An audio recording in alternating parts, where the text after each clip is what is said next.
నటుడు సైఫ్ అలీ ఖాన్ పెద్ద ప్రమాదం నుంచే తప్పించుకున్నారా? దుండగుడు చేసిన దాడిలో అప్రమత్తంగా వ్యవహరించకపోతే ప్రాణాలే పోయేవంటున్నారు డాక్టర్లు. అంతేకాదు శరీరమంతా రక్తం కారుతున్నా సరే స్ట్రెచర్ అవసరం లేకుండానే ఆపరేషన్ రూమ్ వరకు వచ్చారంటున్నారు. దీంతో సైఫ్ రియల్ హీరో అంటూ ఫ్యాన్స్ పొగుడుతున్నారు.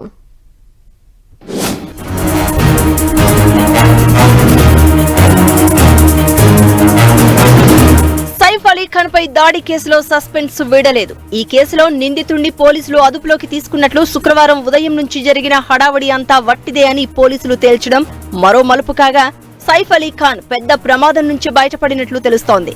ఆయన శరీరం నుంచి సర్జరీ చేసి తీసిన కత్తి మొన చూస్తే ఆ విషయం అర్థమవుతోంది. ఈ కత్తి కనుక పూర్తిగా దిగబడితే చాలా ప్రమాదం జరిగేదని, ప్రాణాంతకమయ్యేదని డాక్టర్లు చెప్పుకొచ్చారు. అంతేకాదు అన్నిసార్లు తనపై దాడి జరిగినా స్వయంగా ఆయనే ఆసుపత్రిలోకి వచ్చారని లీలావతి హాస్పిటల్ డాక్టర్ వితిన్ నారాయణ్ చెప్పడం విశేషం. सैफ अली साहब का जब हॉस्पिटल आए थे तो मैं वो डॉक्टर था जो उनको फर्स्ट आवर में मिला हूँ. पूरा उनका उसमें ब्लड था, but he walked in like a lion and only with his small child, that is 6-7 साल का उनका जो लड़का है तैमूर है, उसके साथ वो वॉकिंग किए हैं with so much of this. He is a real hero that way.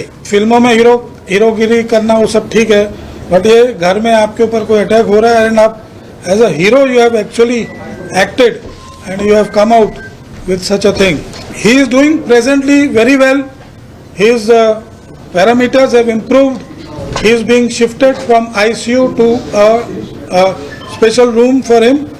ఈ ఘటనతో ఉలిక్కిపడిన బాలీవుడ్ ప్రముఖులు సైఫ్ త్వరగా కోలుకోవాలని ఆకాంక్షిస్తున్నారు. नहीं, जो आप कह रहे हैं वो बहुत ही सैड इंसिडेंट है एंड हम सब कंसर्न्ड हैं. हम सब फ्रेटर्निटी से बहुत बहुत कंसर्न्ड हैं. आपने इनडायरेक्टली पूछा, आप डायरेक्टली पूछते ज़्यादा रिस्पेक्टेबल लगता. You know, because we hope that Saif's health is better and we hope that he's feeling better. और I think हम सब बहुत ही शॉक थे जो हुआ उसके साथ. इतनी पर्सनल स्पेस में बहुत ही मुश्किल चीज़ है अब्जॉर्ब करना मुंबई जैसे शहर में. यहाँ ఘటన తర్వాత సైఫ్ అలీ ఖాన్ ని ఆసుపత్రికి తీసుకువెళ్లిన ఆటో డ్రైవర్ భజన్ సింగ్ సాక్ష్యం కూడా కీలకంగా మారే అవకాశం ఉంది. ఆసుపత్రికి తీసుకెళ్లిన సమయంలో తాను సైఫ్ అలీ ఖాన్ ని గుర్తించలేదని ఆయన చెప్పారు.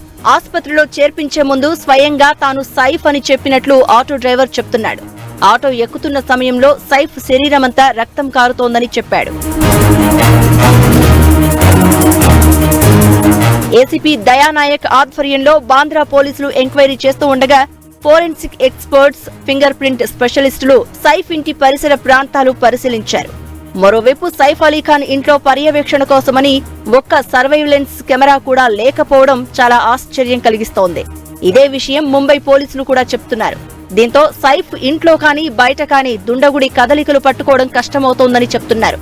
మరోవైపు ఇదే నిందితుడు షారుఖ్ ఖాన్ ఇంటిపై కూడా రెక్కి నిర్వహించినట్లు ప్రచారం సాగుతోంది. దీంతో బాలీవుడ్ సెలబ్రిటీలు కూడా అప్రమత్తమైనట్లు తెలుస్తోంది.